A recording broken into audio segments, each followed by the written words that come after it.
So this morning, we celebrate the Baptism of the Lord Sunday.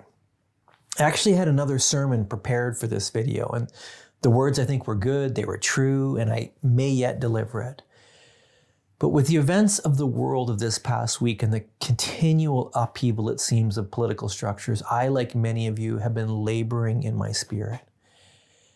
And so for better or for worse, I'm choosing to go in another direction today. And this may not be my best sermon. The words to follow are maybe more testimonial, than they are expositional. They may also meander along the way, but I assure you, they're going to arrive at our scriptures, and I trust that the journey toward that will be helpful. And so may the Lord add his favor onto this feeble offering today. So this week's events in Venezuela struck particularly close to home to me. I visited the country, you may or may not know, twice. Friends and partners in ministry, Chris and Angela Hebert, along with Kelly Dyer, were serving in Caracas. And our denomination asked Jolie and myself to go and to visit with them, to encourage them. Our first visit was over 10 years ago in 2013. And we saw there firsthand the power of corrupt political leaders to bring devastation to people. Everywhere you look, there was a signs of this really once vibrant city that was now very much in ruin and decay. I ended up traveling there a few years later to help Chris and Angela flee the country. The violence and the danger in Caracas had become too great, and for their safety, they needed to leave. And on both occasions, I visited with many nationals whom the Heberts and Kelly knew. We prayed together, we worshiped together. And anytime you do these sacred things, especially with people that are in distress and in need, your heart is bound to them.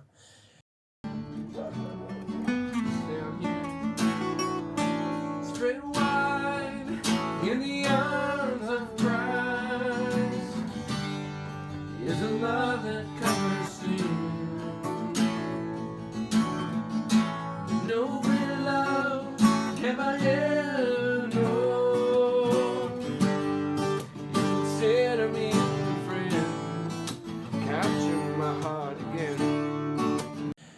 From what I've heard, Chris has contacted back to Venezuela this week. The emotions are mixed. There's much fear. Most, no doubt, wanted their leaders removed, but they are also at the same time very much uncertain that what is about to replace them will be any better. But this event is, of course, really just a microcosm, of our current world. The powers are at work in every direction, it seems, advancing their agendas. And in their wake, significant harm is befalling people, most often the poor. Thinking of these events and others, I've noted to myself that one of the gifts of reading the Old Testament, the scriptures, but the Old Testament in particular, and the history of the kings and chronicles and the utterances of the prophets, is that it adds perspective to what we see happening all around us in our world. When we read these ancient words, we remember there is nothing new under the sun. Powerful men have always vomited their bellicose plans, erecting statues to their fame, putting their names on buildings, dominating and pillaging for their selfish gain. But when we read these ancient texts, we are also reminded they all fall, withering like grass under the hot sun. And in the end, we are told that all of those who do evil will face the judgment of God in the end, a judgment which will be perfect. But all of this has me thinking about politics and what should and shouldn't I say as a pastor. My general pattern has been to veer away from current politics in these teachings. I know how divisive politics can be, and I don't want to cause you to fight with each other over things that frankly often are not immediately essential to your work as the church. I have at times made veiled comments and you've likely picked up on them, but in general, I've tried to reserve offering direct commentary on politics or on current world events. But if I could let you into my internal life, I have also wrestled with this. I've wrestled with whether I should say more and be more specific about what's happening in these ways, in these realms. And the reason isn't that I want to be political or that I want to cause disturbances among you, but the reason for my wrestling is that I am a pastor. I'm a shepherd. And in this capacity, I am ordained by God and the church to lead you away from danger and into goodness with God's wisdom so that you can think and so that you can act well in accordance with God's kingdom. And this leading, this pastoring, this shepherding doesn't happen in a vacuum. It occurs in a world where powers and politics do exist. That's where you live. But this calling to shepherd people in this world is not always easy. It takes wisdom and prudence and insight, which I don't always or often have. And it's made more difficult because what is dangerous or unhelpful in our world is not always apparent. Sometimes, in fact, events or people can appear quite beneficial or good, and only later in hindsight we discover that those things were masquerading as light. They presented themselves as good and true. They presented themselves even as Christian and righteous. They quoted scriptures. They told us that God was on their side. But in time, they were revealed as fraudulent, deceiving. And so what am I to do in a world of empires and politicians and war and propaganda, the world which we inhabit? What am I to do so that together we might be steered and led toward the true light, who is always and only the person of Jesus, the Lamb of God, who lays down his life for the world in which we live? In 27 years of pastoring, I have learned one primary lesson. I must trust in other shepherds. First, I must trust in Jesus, the Good Shepherd. Our vision, my vision is Jesus, and I must, first of all, seek to see him, to know him as he truly is, and to know how it was that he saw the world, and how he lived in a world of spiritual and worldly powers. How was it that he concerned himself while he lived and led people? And in that, I can also know how to lead. But the second shepherd or group of shepherds are other pastors. Men and women, both dead and alive, who have led the church with wisdom and grace. Some of these shepherds are people I know personally. I just met with a few of them the other night for dinner. And some are those who have died, and I've only read about their ministry. But in the hindsight of their whole life, they were shown to be faithful and wise in the times in which they lived. One of those among the dead, as you may know, is Dietrich Bonhoeffer. I often find myself asking, what would Dietrich do right now? Bonhoeffer, as you may or may not know, was a pastor in Germany leading up to and through World War II. He lived in a world of profound upheaval, and he became deeply troubled as he saw the state and the German church begin to meld, with the church soon nationalizing and parroting the rhetoric and agenda of a fascist regime. Bonhoeffer saw that in this melding, the church was capitulating. It was losing its prophetic voice in a world and in the world. And instead of becoming a voice, it became a voice of nationalistic propaganda that was gauzed over now with the blessing of God. The German church still claimed Jesus as Lord, oh for sure, but that's why it was also so deceiving, because while claiming Jesus as the Lord, it had simultaneously lost its vision for Jesus' kingdom. That is, it had failed to see that fundamentally the church was called out from the world to pledge another allegiance to another king and another kingdom, which wasn't to say that it was to abdicate its responsibility to serve the world, but it was to say that there was a clear priority. The church was to be citizens first of Jesus and his kingdom order, and participation in every other kingdom or every other order was viewed through this allegiance. Jesus and only Jesus was Lord, and the rules and ways of his kingdom, demonstrated in his life and his teaching, sat preeminent above everything else for the church.